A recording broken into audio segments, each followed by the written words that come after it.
Merci de nous rester fidèles. Il est 9 heures à Bamako, la même heure à Dabia.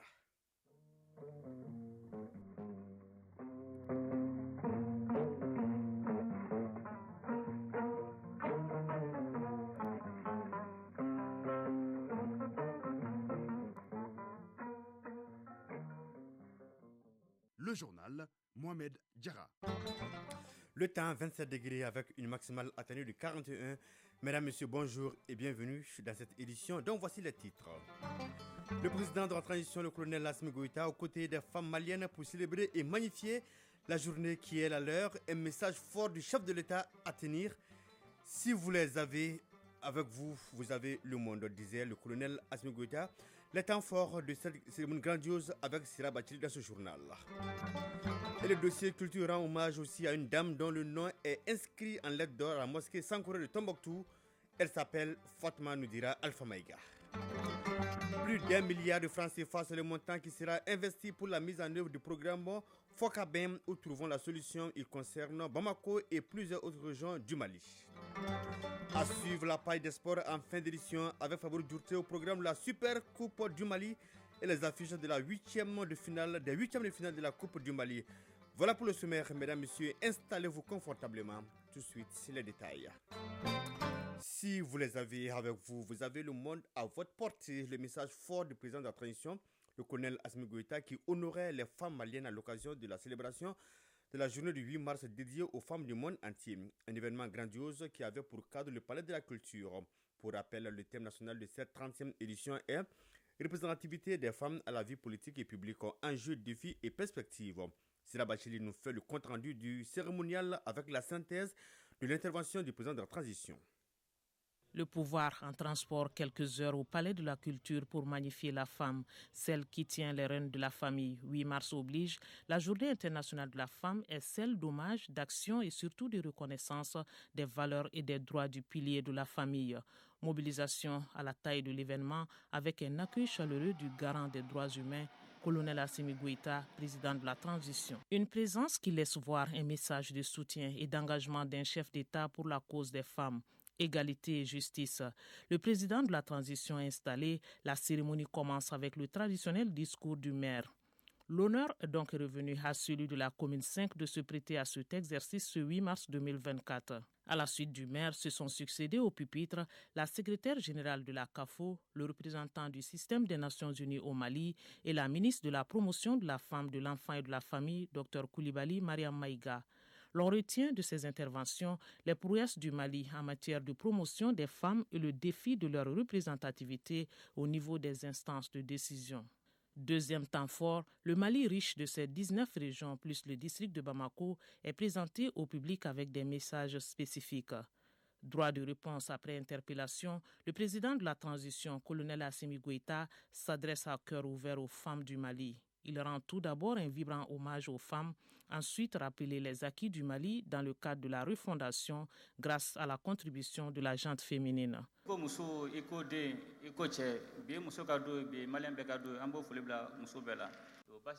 Qui parle des femmes parle des hommes et des enfants.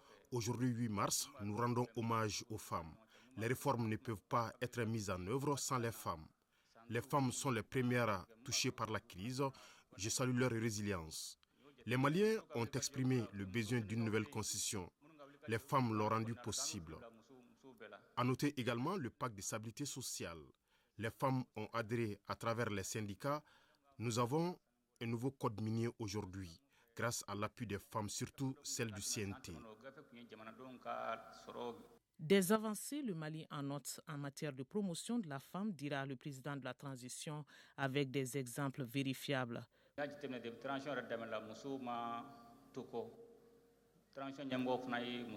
Les autorités de la transition ont à cœur la promotion des femmes. À la présidence, la conseillère diplomatique est une femme, une deuxième dans l'histoire du Mali. Les nominations sont faites au niveau des départements avec le nombre 1 sur 3. Le médiateur de la République est une femme. C'est une femme qui est chargée des réformes engagées par le Mali. Le tribunal des commerces est dirigé par une femme, ainsi que le centre robotique. Le service des eaux et forêts est dirigé par une femme. Sikasso a une femme gouverneur.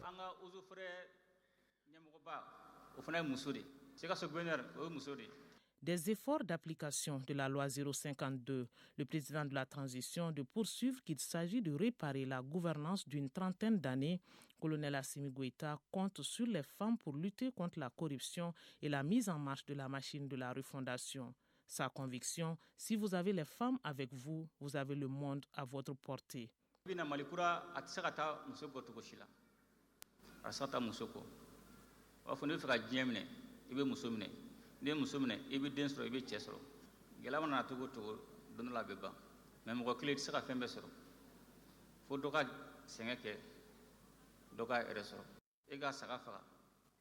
Sans les femmes, il n'y a pas de Mali Croix. Si vous avez les femmes avec vous, vous avez le monde à votre portée. Certes, il y a des difficultés, mais nous allons les surmonter avec la volonté de tous. On ne peut pas tout avoir. Chaque citoyen doit avoir l'esprit patriotique. Les Maliens n'ont pas les mêmes préoccupations, mais les autorités de la transition essayent de donner une solution aux différents problèmes. Nous sommes en train de chercher une solution de l'électricité. Je souhaite un bon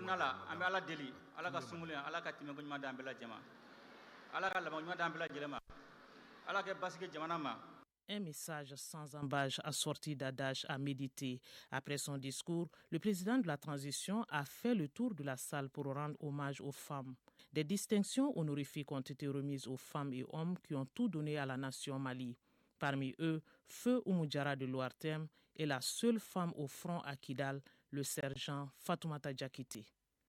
Aux côtés du président de la transition, les partenaires techniques et financiers, les membres du gouvernement et la société civile, tous étaient mobilisés pour la cause de la femme. Ils ont salué les efforts fournis par les autorités maliennes en matière de promotion des droits des femmes, une dynamique qui doit être maintenue, voire renforcée, surtout dans les instances politiques et décisionnelles.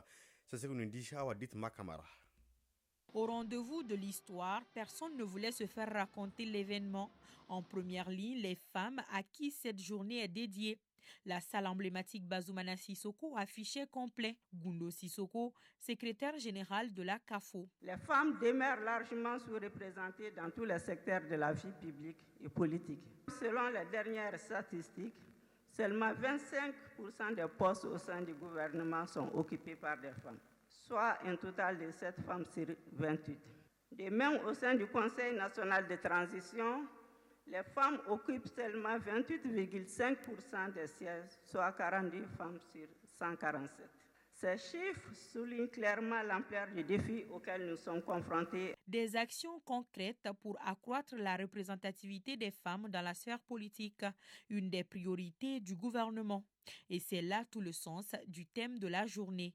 Maïga Mariam Koulibaly, ministre en charge de la promotion de la femme. Force est de constater que des défis liés à la réalisation de l'égalité des sexes subsistent. De nombreux facteurs socio-culturels, économiques et politiques laissent peu de chances aux femmes d'émerger. Ces expériences représentent un tremplin utile pour une plus grande participation des femmes dans la vie publique et politique. Pour soutenir les femmes dans la gouvernance politique, le gouvernement, la société civile et les partenaires se mobilisent avec comme chef de file le système des Nations Unies. Tous s'accordent sur la nécessité de conjuguer les efforts afin de promouvoir l'égalité des sexes. Mais déjà, l'engagement des autorités maliennes est reconnu et salué. Eric Perdison, coordinateur résident du système des Nations Unies au Mali. Des avancées notables sur les droits des femmes ont été enregistrées au cours de ces dernières années au Mali. La nouvelle constitution de la 4e République du Mali consacre l'égalité entre les femmes et les hommes. Le lancement officiel le 8 février 2024 dernier de la feuille de route pour une intégration effective de la dimension genre dans le processus électoral et les réformes politiques et administratives au Mali, qui couvre la période 2024-2026, traduit cette volonté manifeste. Une célébration historique avec des engagements de part et d'autre pour la stabilité du Mali. Et les femmes constituent un des piliers importants de la transition. Aux côtés, oui, c'était là donc le reportage de Awadit Makamara. Ce chiffre colossal à retenir, plus d'1 milliard de francs CFA, c'est le coût global du projet Fokabin, où trouvons la solution lancée par l'ONG Search for Common Ground. Le nouveau projet a pour objectif de mobiliser les jeunes influenceurs contre la propagation des fausses informations et des messages de haine. Il sera exécuté pendant 24 mois à Bamako et dans plusieurs autres régions du Mali. Le point avec Batraouri. Les jeunes appelés à jouer un rôle de premier plan dans la consolidation de la paix au moment où le Mali sort d'une décennie de crise. Le projet Fokaben ou Trouvant la solution est initié par l'ONG Search for Common Ground. Il a pour objectif d'engager les jeunes à faire bloc contre la diffusion des messages de haine. Abdraman Traoré, représentant de l'ONG Search for Common Ground. Le projet Fokaben, dont la traduction est Trouvant une solution, vise à mobiliser les jeunes, influenceurs et influenceuses, afin de lutter contre la propagation des fausses informations et des messages de haine au Mali, en collaboration avec nos précieux partenaires. Search for Common Ground s'engage fermement à mobiliser les jeunes influenceurs pour promouvoir la vérité, la paix et la cohésion sociale à travers les plateformes numériques. Le projet Fokaben ou Trouvant la solution est lancé pour 24 mois sur le financement du Fonds de la consolidation de la paix pour plus d'1 milliard de francs CFA. Pierre Andon Archange, porte-parole des partenaires techniques et financiers. Conformément aux priorités nationales, ce projet contribuera, j'en suis convaincu, à outiller les jeunes femmes et les jeunes hommes activistes, blogueurs et professionnels des médias pour lutter contre la désinformation et renforcer la cohésion sociale au Mali. Le ministère en charge de la communication est également un partenaire privilégié du nouveau projet. Mamoudou Dabo, conseiller technique au ministère de la Communication, de l'économie numérique et de la modernisation de l'administration. Les objectifs du projet Fokaben participent non seulement à la mise en œuvre de la politique nationale de développement de l'économie numérique, à la politique nationale de la communication et du développement et à la stratégie nationale de cybersécurité en cours de finalisation. Les 10 objectifs sont en parfaite harmonie avec les stratégies et politiques internationales qui mettent un accent sur l'inclusion des jeunes et des femmes dans ce domaine. Hommes des médias et influenceurs sont les principaux partenaires sociaux du projet qui sera exécuté à Bamako et dans les régions des Kaye, Nyoro, Mopti, Gao et Badiangara. Ils sont très dangereux et représentent une menace réelle pour la campagne agricole. Ne cherchez pas loin, il s'agit tout simplement des criquets arboricoles. Ils ont été détectés dans 9 régions avec une superficie de plus de 7800 hectares. La Direction générale de l'Office de protection des végétaux rassure que les mesures sont prises pour lutter efficacement contre ces insectes ravageurs. Pour plus de précisions, écoutons Alidi Mohamedou, directeur général de l'Office de protection des végétaux. Il est au micro de Fadema Keita. Un criquet qui vit essentiellement sur les arbres. C'est pourquoi on l'appelle criquet arboricole. Et l'espèce qui est chez nous est transfrontalier. Il est remarquable par des essaims sombres et denses. Le criquet là se déplace permanemment et généralement pendant la nuit. C'est ce qui le différencie de ce que les gens appellent le criquet pèlerin. Généralement, ce criquet s'attaque rarement aux autres cultures, telles que les agrumes, les cultures céréalières, les cultures maraîchères.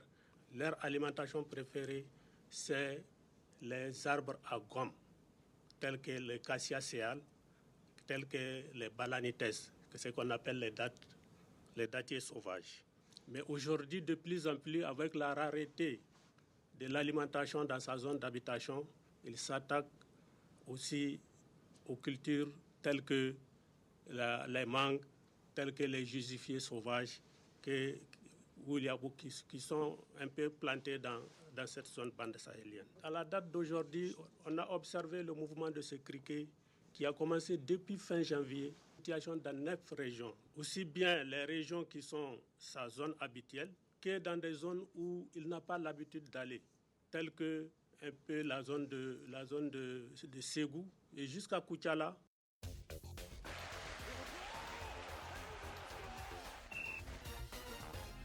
Oui, il est là confortablement installé. Famoul Djourté, bonjour. Bonjour Mohamed Diarra, bonjour. On parle basketball. La Super Coupe du Mali se joue cet après-midi dans la salle Salamatou Mega au Palais des Sports de Bamako. Quelles sont les affiches? Stade Malais de Bamako, Djoliba AC en dames et Stade Malais de Bamako AS Céréales en messieurs sont les deux affiches de la Super Coupe du Mali 2024.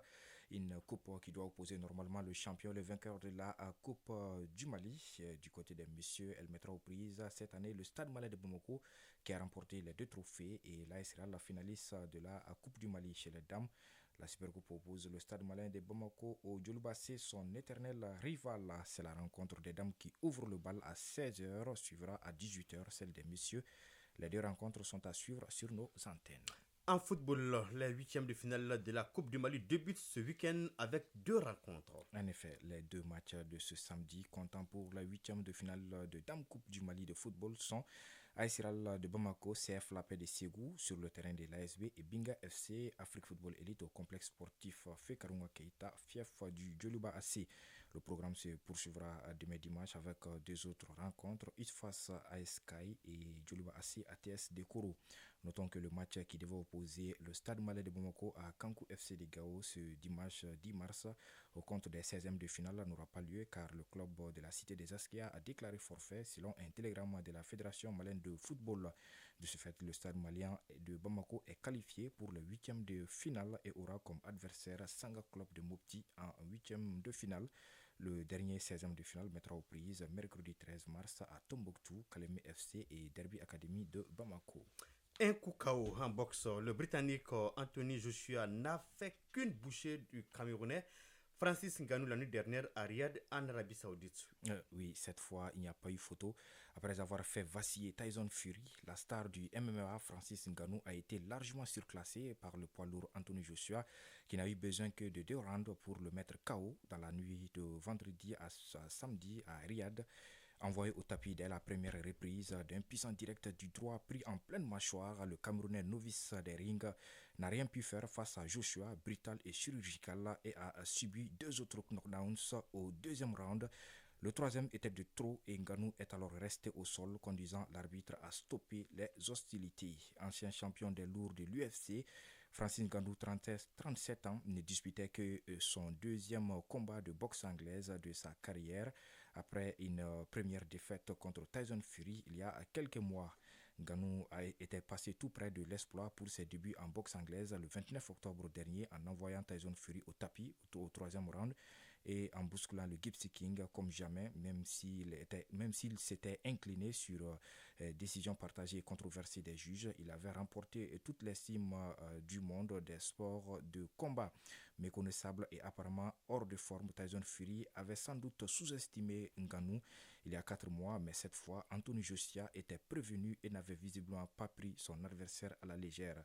Avec cette 4e victoire consécutive, le Britannique de 34 ans se place dans la hiérarchie de la catégorie des lourds et a déclaré son intention d'affronter pour son prochain combat le vainqueur du choc entre Tyson Fury et Alexander Usyk qui s'affrontent en mai pour le titre unifié des poids lourds. Ngannou, quant à lui, a déjà prévu de retourner dans les cages du MMA avec un combat prévu en 2024 contre le champion Renan Ferreira. Merci bien, Famoudou Dourté, pour toutes ces informations. Le dossier culture dans une poignée de secondes. Chronique culture et société. Elle porte sur la mosquée Sankouré de Tombouctou. L'histoire nous apprend qu'elle fut construite au 15e et 16e siècle par une femme berbère. Son nom, Fatma Alpha Mega, s'intéresse au sujet à l'occasion de la Journée internationale de la femme célébrée hier 8 mars. Bâtie pendant la période de l'Empire du Mali, la mosquée Sankouré est l'initiative d'une femme berbère qui l'a construite. Elle voulait, dit-on, la faire à l'image de la Kaaba, c'est-à-dire la maison de Dieu à la Mecque. La mosquée Mohamed Ibrahim Sissi, ancien maire de la commune de Tombouctou, est une mosquée construite par une femme. C'est pour vous dire que la femme a toute sa place à Tombouctou. Une femme d'une tribu, Dr Abdelkader Aïdara, homme de culture, qui s'appelle Al-Aghlal. Et cette tribu se trouve actuellement en Mauritanie. Une grande partie qui est pour les hommes et de l'autre côté, il y a une grande partie qui est pour les femmes. Il y a des cadis, Al-Akib, qui est là avec son équipe, ses conseillers qui sont aussi à la mosquée. La mosquée prit le nom de Sankouré parce que la famille s'installa au bord de la ville et l'endroit prit le nom de Sankouré. San qui veut dire maître, Koraï blanc. Maître parce qu'ils étaient les maîtres de la connaissance, blanc parce qu'ils avaient la peau blanche. 2006, il y avait la visite de Kadhafi à Tombouctou. Après la visite de Kadhafi, il y avait un président mauritanien qui est venu à Tombouctou. Il a visité la mosquée. Il dit que lui, il est descendant de cette tribu, l'Aghlal, de cette femme-là. C'est lui qui a dit à l'imam de Sankoré que cette femme, elle s'appelle Fatma. La mosquée de Sankoré est comme une merveille mondiale. L'islam a honoré et valorisé la femme et lui a accordé une place de choix dans la société islamique. Je veux dire que les femmes africaines participent dans tout, dans la religion, dans la culture. Il y avait Tombouctou et Oualata, actuellement en Mauritanie, et Tombouctou et au Mali. Quand il y a un grand problème à Oualata, les gens de Oualata refugient à Tombouctou. Et quand il y a un grand problème à Tombouctou, les gens de Tombouctou refugient vers Oualata. Tellement que c'est le même pays, c'est la même chose à l'époque. Ça nous donne encore des arguments que la femme, elle s'appelle Fatma. Chez nous, il n'y a pas de frontières dans les métiers pour les femmes et pour les hommes. Ça veut dire que la femme, elle est vraiment au cœur du développement à Tombouctou. Au cours des 15e et 16e siècles, la mosquée abrita la célèbre université de Sankoré qui a permis en 1988 l'inscription de la ville de Tombouctou au patrimoine mondial de l'UNESCO pour ses richesses historiques et culturelles. C'est à partir de là-bas que la plupart de nos manuscrits, qui est notre fierté aujourd'hui, écrits avec les oulémas de Sankoré, avec les étudiants de Sankoré, avec les grands savants de Sankoré. Dr Ahmed Baba a enseigné dans la ville de Tombouctou et il dispensait ses enseignements dans la mosquée de Sankoré. Si tu vas à Gao, n'oublie pas de passer par Tombouctou et sa mosquée Sankoré. Ainsi s'exprimait le Dr Ahmed Baba, le savant de Tombouctou. Et c'est ce qui met fin à cette édition à 9h passées de 21 minutes. Une édition présentée par Mohamed Diarra avec le concours des Abs Traoré à la mise en onde. La coordination éditoriale Ousmane Daou, la mise en ligne est assurée par Tamsi Debaté et toute son équipe. Vous retrouverez cette édition sur www.ortin.ml et nos plateformes digitales. D'ici là, passez d'excellents moments accompagnés des programmes de Radio Mali. Au revoir.